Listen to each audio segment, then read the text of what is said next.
Halo semuanya, pada video kali ini saya ingin berbagi informasi tentang stem cell dan juga implikasinya untuk kita semua. Saya akan menelusuri akar sejarahnya sampai dengan teknologi paling mutakhir hari ini ya. Jadi kisah tentang stem cell ini dimulai dari setengah abad yang lalu, sekitar tahun 1961 ya. Ditemukan oleh ilmuwan sesuatu yang luar biasa di sumsum tulang tikus. Jadi ilmuwan melihat ada sel yang bisa memperbarui diri dan membentuk berbagai jenis sel darah. Sel inilah yang kemudian dikenal sebagai hematopoietic stem cell atau si master cell dari sistem darah. Lalu pada tahun 1981 ada dua tim riset ya yang berhasil mengisolasi embryonic stem cell dari tikus. Mereka menggunakan blastokista, itu embrio di tahap awal, dan juga menggunakan teknik kultur di atas lapisan sel fibroblast. Penemuan ini benar-benar membuka pintu lebar untuk eksplorasi genetik dan menciptakan hewan model untuk penelitian penyakit. Nah, titik balik besar berikutnya itu datang pada masa uh, tahun 98 ya. Tahun 98 ya. Ilmuwan sudah berhasil mengisolasi embryonic stem cell dari embrio manusia. Ini momen bersejarah. Sel-sel ini ternyata ya bisa memperbarui diri terus-menerus dan punya potensi untuk berubah jadi lebih dari 200 jenis sel dalam tubuh manusia. Ya, tentunya kita juga bisa nebak kan, ini akan mengundang perdebatan etika ya, ini terkait dengan penggunaan embrio manusia. Nah, pada tahun 96 ya, dunia juga sempat heboh kan waktu itu, si Dolly ya, domba hasil dari teknik somatic nuclear transfer. Ya meskipun sebetulnya Dolly ini bukan hasil dari stem cell secara langsung kan, tapi keberadaannya ini jadi inspirasi besar. Ya, bayangkan ya, inti sel tubuh dewasa itu bisa direset begitu untuk kembali ke kondisi awal yang serba bisa. Ini kan gila ya. Nah, pada tahun 2006 terjadilah boom ya, revolusioner benar. Momen revolusioner dari Yamanaka ya. Karena berhasil memprogram ulang sel kulit tikus itu menjadi induced pluripotent stem cell hanya dengan 4 gen ya, dan bahkan setahun kemudian teknik ini diterapkan tuh ke sel manusia. Ini benar-benar game changer karena tidak butuh embrio dan punya potensi besar untuk terapi yang sesuai dengan sel pasien itu sendiri atau autologus.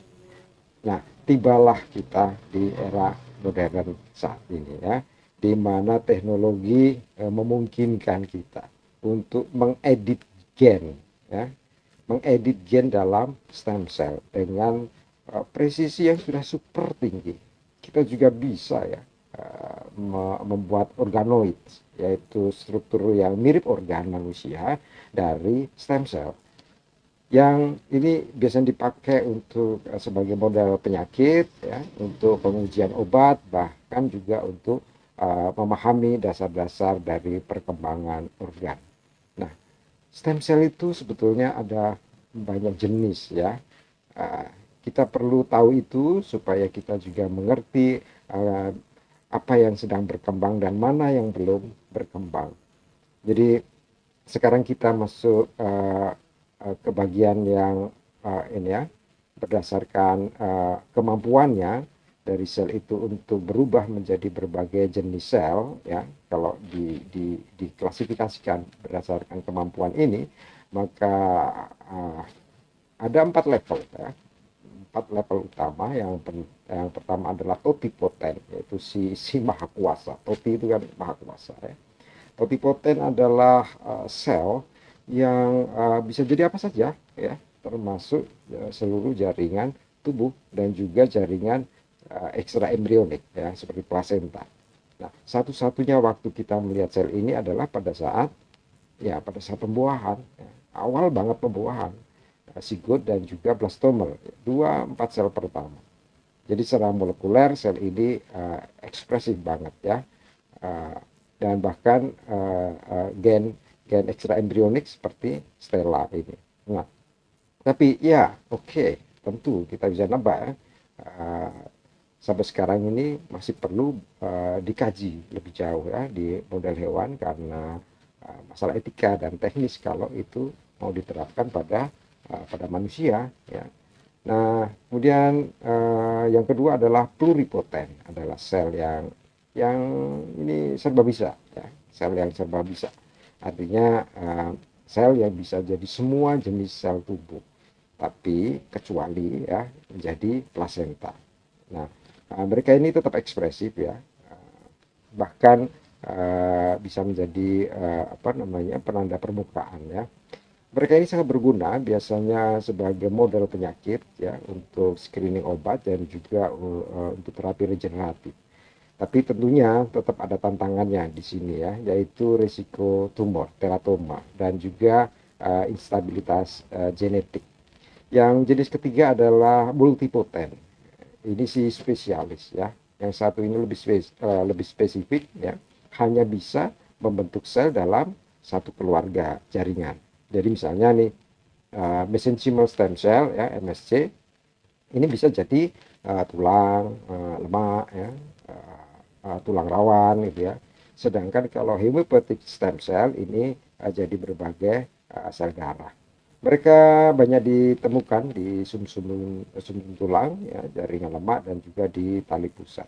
Karena lebih aman, maka MSC ini sekarang ini banyak dipakai untuk terapi dan juga untuk penelitian.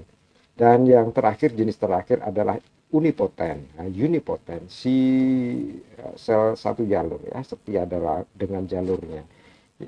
Ini sih spesialis banget gitu ya, unipoten, hanya bisa jadi satu jenis sel. Jadi contohnya nih, misalnya muscle stem cell hanya bisa regenerasi jaringan otot ya, meskipun ini jadi kurang seru ya sebetulnya, tapi penting ya, tetap penting untuk regenerasi jaringan spesifik ya misalnya, dan juga untuk mempertahankan homeostasis. Jadi dari zigot sampai organoid ya, dari eksperimen tikus sampai dengan teknik genome editing modern hari ini, dunia stem cell adalah kombinasi yang menarik antara sains, etika, dan tentu saja teknologi.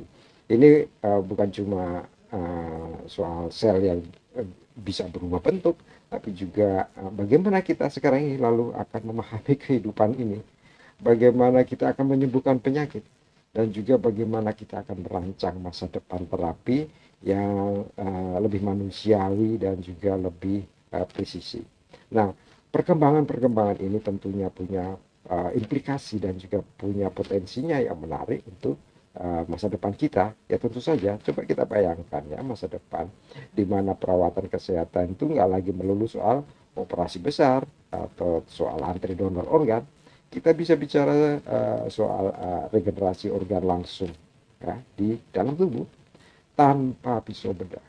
Jadi lewat pendekatan in situ itu stem cell bisa disuntikkan ke organ yang rusak ya, misalnya hati ya, yang hati yang sedang fibrosis misalnya, atau jantung pasca serangan misalnya. Nah, di situ mereka bisa bertindak sebagai penyembuh ya, yang melepaskan faktor pertumbuhan, meredakan peradangan, dan juga bisa ya semacam mengajak sel-sel lokal di sekitarnya itu untuk ikut memperbaiki jaringan. Gampangnya tubuh memperbaiki dirinya sendiri hanya dengan bantuan kecil tapi benar-benar tepat sasaran. Lalu ada juga teknologi organoid. Ya tentu ini tidak kalah keren ya. Ini semacam miniatur organ 3 dimensi ya. Misalnya usus, ya, hati, bahkan otak ya, yang ditumbuhkan dari sel milik pasien sendiri. Jadi kita bisa coba-coba obat atau terapi gen di organ kecil itu ya, sebelum diterapkan ke tubuh aslinya. Hasilnya ya tentu saja nanti akan lebih akurat ya, terutama adalah lebih personal dan jelas lebih hemat waktu serta juga hemat biaya dibandingkan dengan cara coba-coba yang konvensional. Nah, Masih ada satu lagi, yaitu sesuai minat saya di bidang pengembangan produk herbal, kolaborasi antara herbal dan stem cell. Menurut saya tanaman juga punya stem cell kan, ya, yang kaya ya misalnya dengan fitohormon dan antioksidan. Nah kalau itu bisa dikombinasikan ya dengan adaptogen ya, seperti ashwagandha, pegagan gitu kan. Mereka saya melihat peluang untuk bisa menciptakan lingkungan yang lebih nyaman bagi stem cell tubuh kita untuk tumbuh dan juga bekerja secara optimal. Ya bisa mungkin bisa dalam bentuk suplemen ya, krim topikal. Nah inilah yang disebut sebagai nutrigenomik ya, nutrigenomik, di mana nutrisi ini langsung bisa berkontribusi terhadap gen kita. Tapi ya tentunya ini menurut aturan main yang jelas kan, ya terutama setelah munculnya blastoids, yaitu struktur mirip embrio yang berasal dari sel pluripoten. Ini tentu menantang etika kan, secara etika tentu menjadi tantangan tersendiri, terutama soal bagaimana sekarang kehidupan ini mau didefinisikan ya, lalu juga bagaimana eksperimen-eksperimen itu mau diatur.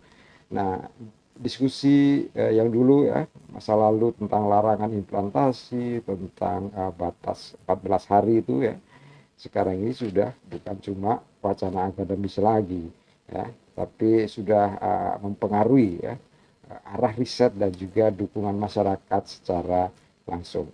Dan jangan lupakan sekarang ini juga ya dengan perkembangan digital hari ini ada potensi telemedicine regeneratif kan. Bayangkan jadi konsultasi kesehatan regeneratif dari rumah gitu ya, pakai AI ya, yang bisa baca ini biomarker darah ya, bisa baca kondisi kulit ya hanya dengan foto.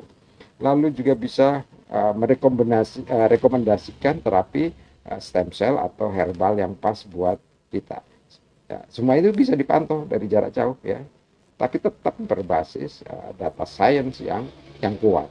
Nah, masa depan seperti ini bukan fiksi ya. Ia sedang kita bangun. Pelan tapi pasti ya akan sampai ke sana juga. Nah, sekarang PR-nya adalah apa tantangan buat masyarakat ya, dan juga untuk kalangan-kalangan yang lain khususnya di bidang bisnis dan ekonomi. Kalau kita ngomongin masa depan teknologi kesehatan ya, masyarakat ini jangan hanya jadi penonton ya. Kita semua punya peran penting ya. Ada beberapa langkah yang menurut saya yang bisa dilakukan oleh masyarakat secara umum ya. Yang pertama tentunya adalah kemauan untuk belajar secara mandiri. Jangan asal percaya. Istilah stem cell itu memang lagi hits ya, tapi jangan buru-buru percaya semua yang kita dengar ya. Yuk kita pelajari dulu ya, jenis-jenisnya tadi ya, ada totipoten, pluripoten, sampai multipoten ya seperti MSC. Mana sih yang sudah terbukti ampuh lewat uji klinis dan mana yang masih dalam tahap percobaan. Ya, contohnya nih misalnya stem sel darah ya untuk leukemia itu sudah terbukti, tapi terapi stem sel buat jantung masih perlu banyak bukti. Jadi yang mana dulu, stem sel yang mana dulu, ini yang masyarakat perlu juga belajar secara mandiri. Yang kedua juga lebih kritis terhadap klaim-klaim komersial yang tersebar di media sosial terutama ya, klaim-klaim komersial ya, bisnis ya. Kalau ada produk yang mengklaim bisa memperbaiki kulit pakai stem cell ya kita tanya dulu ya, kita wajib tanya dulu stem cell yang mana dulu ya, uji klinisnya mana ya, sudah terdaftar di BPOM atau belum ya. Produk yang serius itu soalnya biasanya terbuka dengan data dan juga prosesnya. Kita masyarakat itu berhak untuk tahu ya, karena yang dipertaruhkan itu bukan cuma uang tapi juga kesehatan kita ya, persisnya seperti itu. Dan juga masyarakat perlu ya menyuarakan pendapatnya, opininya di ruang-ruang publik ya. Mengapa? Karena makin banyak orang yang paham, maka ekosistem riset kita tentunya akan menjadi lebih sehat gitu ya. Banyak yang mengontrol ya, banyak yang berkontribusi. Masyarakat bisa ya ikut webinar misalnya, ikut diskusi atau nulis opini gitu ya di medsos atau di media massa. Kita juga bisa dukung regulasi-regulasi, peraturan-peraturan yang etis ya, yang adil. Ingat bahwa bagaimanapun suara masyarakat itu bisa jadi kekuatan besar untuk memastikan teknologi ini mau berkembang bagaimana, apakah bertanggung jawab atau tidak. Dan yang lainnya juga kalau sering ada studi atau survei, saya kira bisa jadi peluang yang baik ya kita masyarakat untuk bisa mengambil kesempatan ini. Why not? Misalnya jadi kesempatan sebagai relawan uji klinis. Kita bisa jadi bagian yang penting ya dalam pembuktian keamanan dan juga efektivitas dari terapi yang baru ini. Ya semua orang bisa ya punya kesempatan ini, tapi tiap partisipasi sangat berarti tentunya ya buat kemajuan sains. Dan yang kedua saya akan menyinggung dengan apa namanya pelaku bisnis ya, para pelaku bisnis. Saya mengajak dalam rangka stem cell, perkembangan stem cell ini untuk bisnis yang lebih ilmiah dan juga tentunya beretika. Para pelaku usaha di bidang stem cell dan terapi regeneratif ya, ada beberapa usulan saya. Yang pertama tentu adalah investasi di bidang R&D ya, tentu yang beneran ya, bukan yang sekedar formalitas ya. Jangan sampai kita terpancing ya dengan perlombaan ya, lomba-lomba marketing. Tapi juga perlu kita mengalokasikan dana riset dan juga pengujian klinis itu supaya bisa lebih diprioritaskan ya.